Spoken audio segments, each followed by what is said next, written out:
Hey, there you go. Welcome back, ladies and gentlemen. Episode number 3 of his ear to the Culture Show with your boy Mili. And yeah, we got a lot of shit to talk about. There's been a lot of shit going on in the city, a lot of shit going on in the culture. I'm gonna start off by saying, shout out to the Montreal Canadiens. We sad as fuck that we just lost that shit. Like, man, that night where the last game was played, people were silent as hell. Everything was so silent. People were so fucking pissed. But shout out to the Canadiens. We did a great job in the playoffs. We played amazing. Even getting there was really, really impressive. So shout out to the Canadiens, yo. We did our best, and yeah, next year's hopefully is gonna be another one. But I think this gave us hopes that like we could actually make it. Because for years we haven't been doing shit. So I think that we had forgotten that concept. But yeah. Shout out to the Montreal Canadiens. They got it. And speaking about sports, I have to give a round of applause. Shout out to the Knicks. The Knicks made it to the finals. I have a lot of New York people that I listen to, whether it's radio, podcasting, shows. So I know like how New York people are. I know that New York Knicks fans are obnoxious as a motherfucker. So I know that a lot of people are mad just because of that they made it to the finals and they're going to have to deal with the obnoxiousness. But still, shout out to the Knicks. They haven't made it to the finals since the 1999. Fans of the Knicks right now are wildin'. Everybody is super hyped. I wish I could be in the city right now with the whole playoffs things. But yeah, Wednesday it's going to be game 1, Spurs against New York Knicks. Spurs ain't going to be easy, but it's going to be super interesting. Shout out to the New York Knicks once again. And yeah, we're going to be watching closely. Knicks playoffs. Hopefully they get it. It's going to be wild if they win, yo. They're super obnoxious. Shout out to the Knicks. Now let's start with the actual topic. So first thing that I really want to get into is sad situation that we're going through here in Canada. So I'm from Montreal. I have a 9-to-5 job, and I think I'm in the median of the average yearly salary. So I make about $60K a year, which ain't much, but I have to acknowledge that a lot of people make a lot less than I do. So normally at $60K alone, back before the pandemic, $60K, you were super good. You were super comfortable. You had your own apartment, car note. You weren't even stressing about the bills, groceries, none. Now, $60K won't get you shit, bro.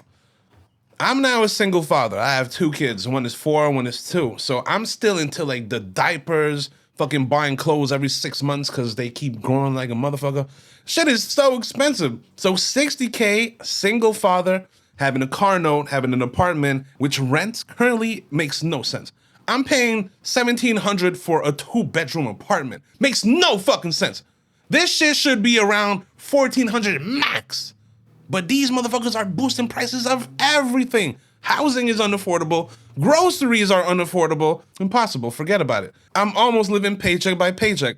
Like, God forbid, if something comes up that I didn't expect, like bills-wise or like expenses, I'm fucked. I can't pay for the rent. So that's why right now I had to get a second job. I had to get a little part-time, 2 extra days in a week just to like not be that tight. Like during the pandemic, my girlfriend got pregnant. Well, baby mama, ex-girlfriend. And we decided to go through with buying a house. We had to go a little bit farther to be able to afford shit, but still, we were able to buy a condo, basically, a semi-detached, whatever. We paid $250K. We paid $250K for the property, but like in 5 years, that shit is already like almost at $500,000. It's insane. So I was able to purchase the home, having a girlfriend, having somebody else going through the down payment together. But alone, ever since I got separated, I was looking into, can I buy a house with the profit that I get off the house? Hell nah, bro. Shit is mad expensive. So if you single out there and you're just making like about at the medium of salary, bro, you fuck. You're gonna be struggling right now. Like, only people that are really comfortable right now is anybody that is doing 100K and over. That's how crazy it is. And don't even get me started on groceries. Yo, I know that the pandemic fucked a lot of shit up, but these motherfucking companies are eating it all, bro. They are eating the poor currently. There's reports of these grocery stores going through record-breaking profits during this whole situation, during times where people can't even afford shit. Like, it's insane. How does that even make sense? How are they even allowed to do shit like this? That now that people can't even afford groceries, housing, it's when these motherfucking corporations decide to boost everything and have record-breaking profits? Yo, fuck these corporations. That's why I'm not surprised that we have groups of people that are deciding to just loot these grocery stores and dropping the food off to the food banks. Because it makes no sense. I'm seeing people trying to steal just to feed their kids. The poor currently cannot survive. These corporations are eating the poor, which makes no fucking sense. The government needs to like shut these motherfuckers down, put some control, because it makes no fucking sense. Like if I'm working in a grocery store currently, if I see somebody stealing bread and eggs and milk, bro, I ain't saying shit. That motherfucker's trying to survive while y'all motherfuckers are making record sale profits. It makes no sense. Like Canada's whole economy right now is upside down. People back in the days used to escape their countries just to come here to have a better opportunities. Nowadays, that shit is dead. That shit is dead. If you're an immigrant thinking about immigrating to Canada because you think you're gonna get a better life, don't do it. Don't do it. You're gonna be worse off than how you were in your country. Just with the fact that in your country you have family and support, and then here you're gonna come start from scratch, don't do it. Don't do it. Believe me, don't do it. The Canadian dream is now dead. I don't know if it's gonna get better. Hopefully so. Cause I mean, we're just trying to eat. We got kids to feed, yo. Like, these motherfucking corporations need to check themselves. So believe me, the people are gonna start revolting. It's gonna be riots in the streets. Cause the moment that I can't feed my kids, cause y'all decide that I'm gonna make more profit off of it, then it's done. We're all gonna revolt. We're all gonna riot. This makes no sense. This shit has to change. And if you're in Montreal, you know that Metro and IGA are the worst. Those fucking rats are boosting prices like a motherfucker. Yo, you go in there like on a regular day, non-special items, a fucking bottle of ketchup could go up to $8. What the fuck? Where the fuck does that make sense? Like, nah, the government really needs to step in and do something because it makes no sense how hardworking people are still struggling. Like, it makes no sense. Canada, we really need to do better. I don't know what we need to do to fix it. I don't even think it's fixable, to be honest, because whenever prices like this go up, it very rarely goes down. It stays there. Or even gas prices currently. Yo, gas prices are so crazy right now. We're at $2 a liter. $2 a liter? Bro, what?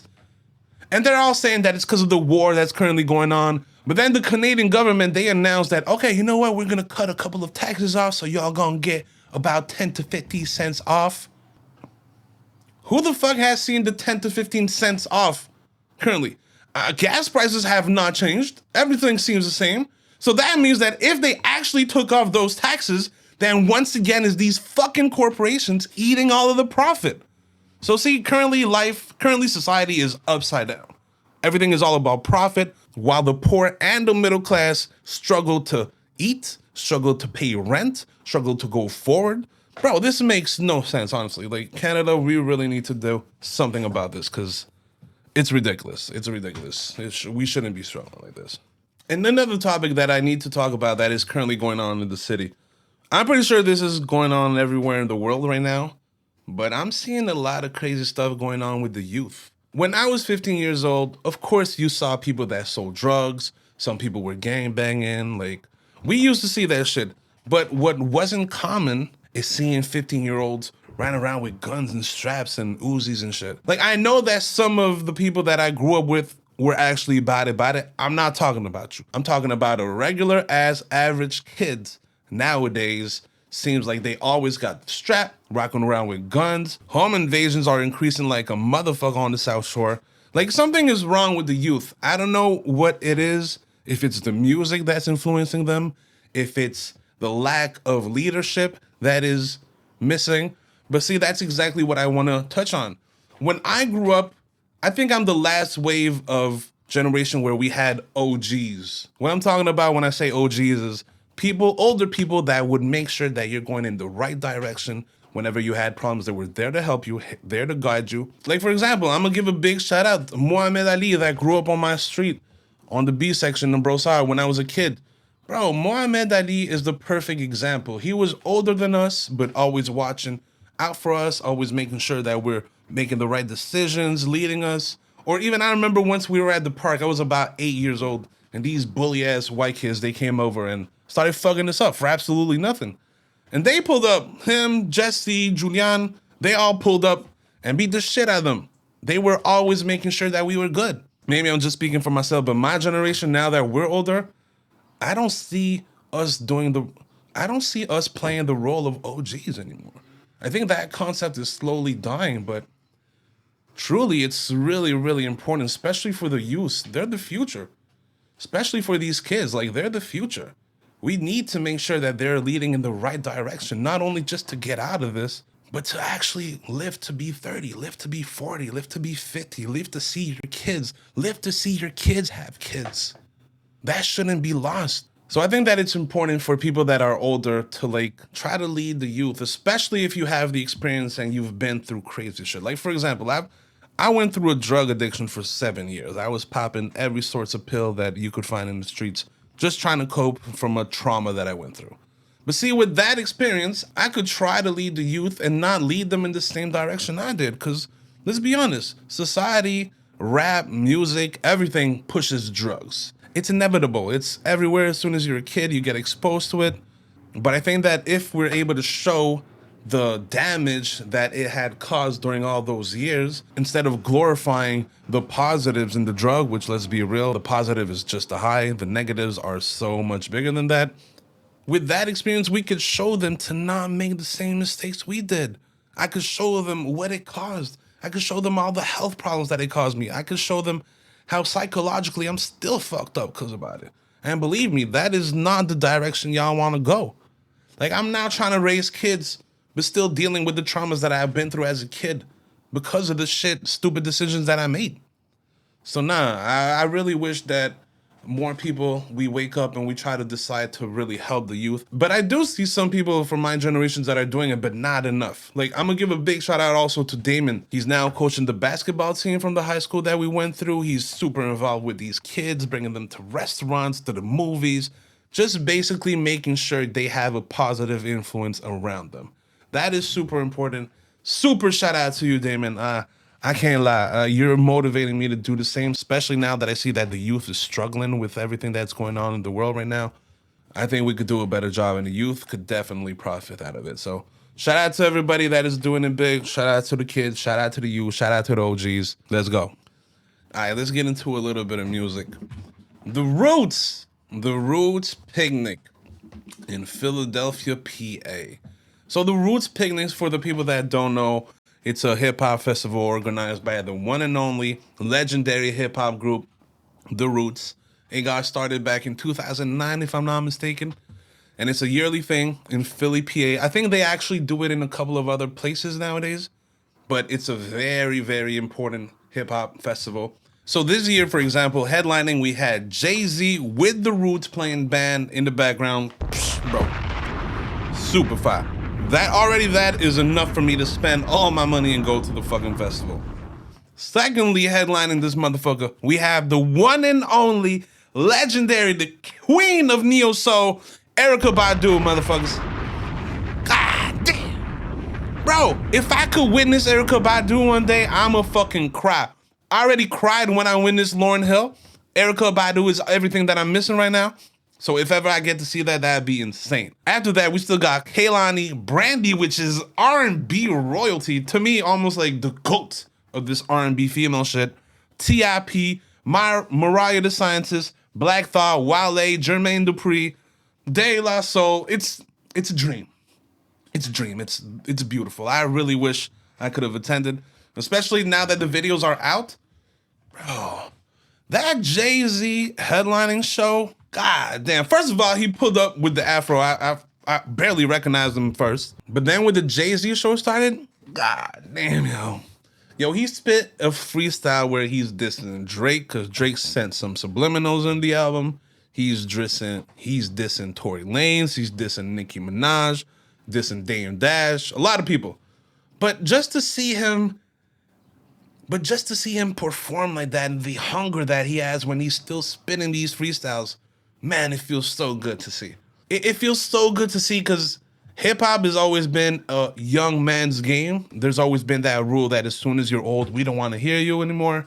But Jay-Z Jay-Z is the first one to kill that. It all started with 444. As soon as 444 came out, that was the perfect example of how you can evolve in hip hop and be a mature man, be older than 50, still talking about important shit, but still killing it in hip hop. That is the perfect example to me. And he proved it once again at the picnic. Amazing freestyle with the hunger of performing like it was 9-9. And then he pulls out Beanie Siegel to perform the hits. Yo, Beanie Siegel, I never thought I would see Beanie Siegel and Jay-Z on the stage again, and that was beautiful. And then he pulls out Freeway to perform my favorite song. God damn. Oh my God. It was so beautiful to see. Like I said, I didn't think I would witness this once again. But God damn, that was beautiful. Shout out to Jigga, man. Shout out to Jigga.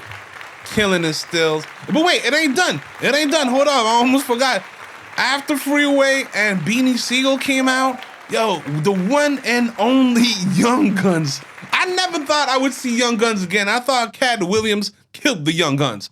But seeing the Young Guns perform, Can't Stop, Won't Stop, Roc-A-Fella, Roc-A-Fella, get down, baby, get down. Oh, that shit was fire. Oh my God, I was so hyped.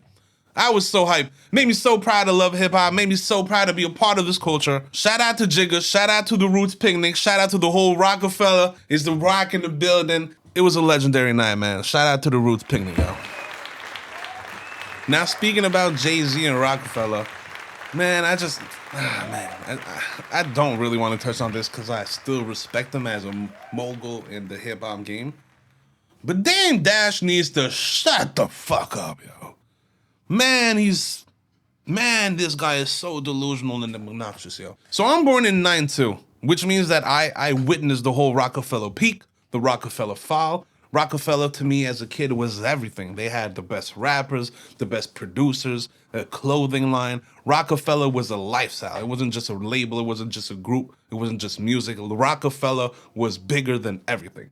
So when the whole fall happened between Dame, Biggs, and Jigga, man, as a fan, I was destroyed. I was super sad.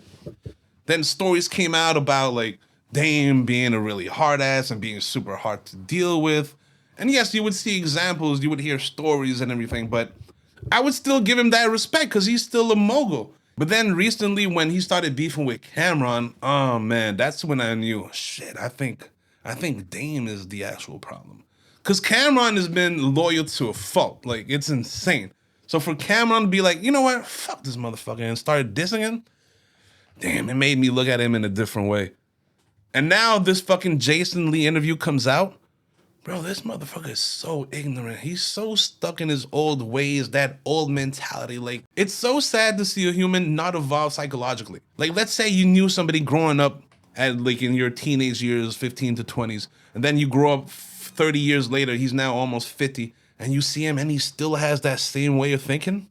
Bro, that is the saddest shit ever. Like, it happens.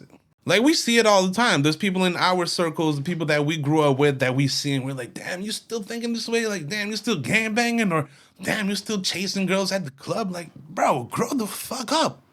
Grow the fuck up. But to see somebody like Dame Dash that is so important for the culture and that gave so much, seeing him be this way, it really hurts. It really hurts. I hope, yo, it really hurts. Dame obviously needs a lot of therapy. You could tell just by the way he speaks. He gets triggered easily. He's spazzing, screaming. Dame needs some help. And unfortunately, his way of being has completely pushed him away. Like, nobody fucks with him anymore. Nobody. People that were defending him, like Nori, Cameron, don't fuck with him anymore because he just pushes the line all the time. He's a habitual line stepper. So yeah, I really hope that Dame realizes what he's doing and is able to look himself in the mirror and be like, you know what? I just need to grow. I need to get over this shit, and I just need to like move on to the next. But shout out to Dame. You're still a legend. Roc-A-Fella, one of the Roc-A-Fella founders. Shout out to Jay-Z. Shout out to Biggs. But yeah, I really hope that you're able to evolve mentally and show growth, brother. Shout out to you. Now, staying on music, also another subject that it's kind of hard to speak on because I also understand why he's in this situation. But When do we, as music fans, when are we able to forgive somebody and let them move on from a mistake that they did in the past? Specifically, I'm talking about Chris Brown. Chris Brown, everybody knows that he fucked up really badly when he was dating Rihanna by beating her ass up, which really started his whole blackball in his career. But ever since that incident in 2009, they haven't let Chris Brown shine, like, not at all. Ever since, Chris Brown has been dropping amazing albums. Most recently, his last album, Brown, came out. And when I was looking at the US sales, I was super shocked. Chris Brown, the fucking level of artist that he is, he only sold 5K first week in the States. That makes no sense. But that is all because of the blackball. And like I said, I completely understand. I don't support violence. I don't support beating women. But my question is, when do we get to forgive and let him advance? Or do we even get to forgive? Because for 2009 to now, it's been about 17 years. I think that he should be allowed to just move on and be forgiven. Because he's been dropping amazing music. His last 3 albums to me were beautiful. A lot of music, like maybe too much songs for some people, but it's still amazing music. Like, I promise you, if y'all give Chris Brown a chance, his music is amazing.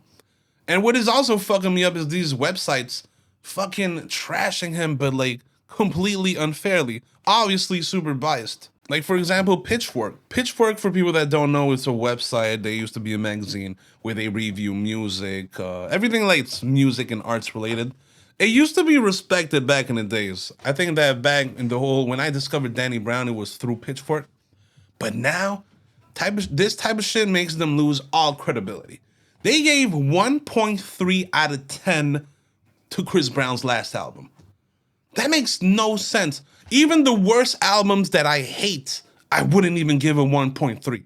I'm always able to find art and something that I could appreciate, even if the music is not good. Giving a 1.3 out of 10 to an album from Chris Brown makes no sense. Obviously, super biased. Obviously, they just want to bash him. When they put out the article on Twitter or on Instagram, the caption was, "This album is a piece of shit, just like Chris Brown is a piece of shit."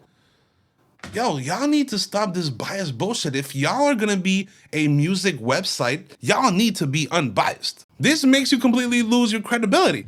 Like, y'all gave Sexy Red 8 out of 10. But you're telling me you're giving Chris Brown 1.3 out of 10? Nah. Y'all are some culture vultures. Y'all are part of the problem. Pushing these motherfucking bullshit ass shit, and then when the real shit comes out, y'all fucking bashing it? Nah, fuck Pitchfork. Y'all lost completely all the credibility for me. Like I said, I understand that people are still against him because of the whole situation, but when are we able to forgive and just move on? I think that Chris Brown deserves it. I even think Rihanna forgave him and they now speak and shit, so like, come on, Leo. I even think Rihanna forgave him and they now speak and shit. So when are we gonna be able to accept him back into the industry? Because he deserves it. He's a super talented artist. I honestly believe that if it wasn't for the whole Rihanna shit, he could have been like Michael Jackson direction. Maybe not Michael, because ain't nobody gonna be like Mike. But that same direction, bro, Chris had it. The dancing, the music, the arts. Man. So shout out to Chris Brown, man. I really hope that the industry is gonna be able to like move forward and just let you be, bro. Because these articles are so disgusting. Like, I would never. Fuck Pitchfork. Shout out to Chris Brown. And speaking about culture vultures, hip-hop is a multi-billion-dollar industry. So of course we're gonna have people from the outside trying to come in and make money out of it and not give anything back to the culture. That's always something that we've had to deal with. Whether it's record executives, whether it's managers, whether it's even artists, it's always been a problem in hip-hop. Hip-hop is so popular that anybody could just come in, steal the style, blow up, and then all of a sudden they ain't hip-hop anymore. I'm gonna give you a couple examples. Fucking Post Malone. Post Malone, I respect him because he's a good musician, but he is exactly the perfect example of a culture vulture. He came in with the braids, with the grills, with the Iverson jersey, super wigged out, Malibu's most wanted wigger type of shit. And he blew up. His first sing, and he blew up. His first joint was a super hip hop record. He blew up, and all of a sudden, he changes up and he ain't doing hip hop anymore. He's a country artist. And when you ask him about hip hop, he's gonna be like, nah, I don't want you to classify me just in hip hop. I'm an artist. Then why the fuck are you using our shit to blow up? That shit is so disrespectful. Y'all motherfuckers are coming in, taking our shit, and not giving anything back. I understand the game. If y'all come in, take it, and give something back, then I'm cool with it. Another example of somebody that takes shit but does give something back, to me, is Jack Harlow. Jack Harlow, super white guy that is super into hip hop. But if you actually know about Jack Harlow, you know that he is a super hip hop head. He has studied this shit. He's been about it. He respects hip hop, and you could tell he respects it. He's not a fraud. He doesn't just come in and dress all hip hop costumish and disappears. No, he's about it. He grew up in this. He respects the culture so much. Even though his last album flopped and a lot of people gave him shit for the style of music that he did and how he presented himself, like neo-soulish, I understand.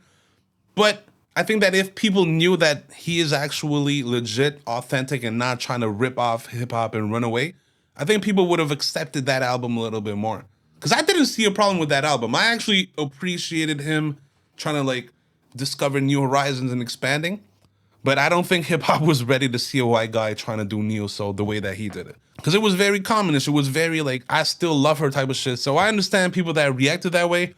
But just know that Jack Harlow is not one of these culture vultures. Somebody like Post Malone will be a culture vulture. Or somebody like Tommy Richmond. Tommy Richmond is another example. Tommy Richmond, for the people that don't know, he's the guy behind the $1 Million Baby song. I'm not gonna lie, that song was huge. I loved the song. I actually loved Tommy Richmond when he first came out. But then he started doing interviews and talking shit about hip hop. Bro, that left a bad taste in my mouth. If y'all look at Tommy Richmond, he is hip hop from head to toe. Rocking a New Era cap, fucking hip hop clothing from head to toe. The way he carries himself is super hip hop. His videos are super hip hop. And then when they ask him about his style of music and what he does, he completely rejected being a hip hop artist. He got mad because they were trying to label him a hip hop artist. And he said, I don't want y'all to label me a hip hop artist. I'm so much bigger than that. I'm much bigger than hip hop. Hip hop is so small. I don't want y'all to just classify me as hip hop. I'm much bigger than that. The fuck are you talking about? Bro, hip hop is the reason you're here. Hip hop is the reason that you're dressing the way you're dressing. Hip hop is the reason that you're talking the way you're talking about. Hip hop is the reason that you're singing about what you're singing about. Fuck you talking about, you ain't hip hop. But that shit pisses me off. Fucking culture vultures coming in this shit, thinking they can steal shit and just run away without giving nothing back. Nah, we checking y'all motherfuckers. So fuck Tommy Richmond. I hope that he gets blackballed. My neighbors are looking at me crazy, my bad. But fuck Tommy Richmond, yo. This is the exact example of a culture vulture that comes in, takes shit from hip hop, and doesn't give anything back. Another motherfucker that I hate that is also like part of this culture, and I think he's super culture vulturish, is Adam 22. Yo, Adam 22, he had his role with the No Jumper podcast. I really used to fuck with it. I thought it was really good, but through the years, I could tell that this motherfucker doesn't give a fuck about hip hop. All that he does is he wants to go viral. For whatever reason it is, whether it's with gangbangers, whether it's with rappers, whatever it is. But you could tell that he ain't about hip hop. He's not doing anything to benefit the culture.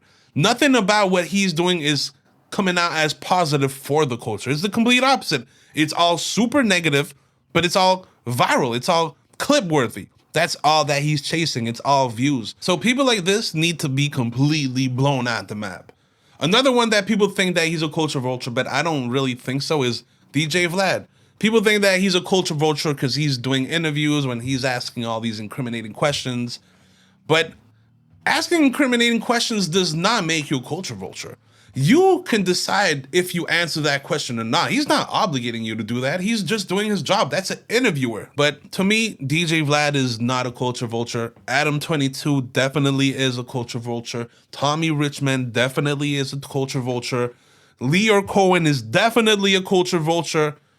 So, yo, shout out to hip hop, man. I really hope that we're going to be able to control these motherfuckers and get them out of the game because they don't deserve to be here. This is ours. If you ain't giving shit back, then fuck y'all. Y'all need to find something else to do and get the fuck out of hip hop. I don't fuck with y'all. We don't fuck with y'all. And just like that, we gonna wrap it up. Thank you for tuning in. It was a great show. I first initially announced that we were gonna come out weekly, but I'm realizing that weekly is pushing me to do stuff that I don't want to talk about. So I'm gonna be coming out every 10 days. So once is gonna be on Mondays, the next week is gonna be on Wednesdays, and then the next Mondays and Wednesdays. So shout out to everybody that's been showing a lot of love, y'all. I love y'all. See you on the next episode. It's the ear to the culture.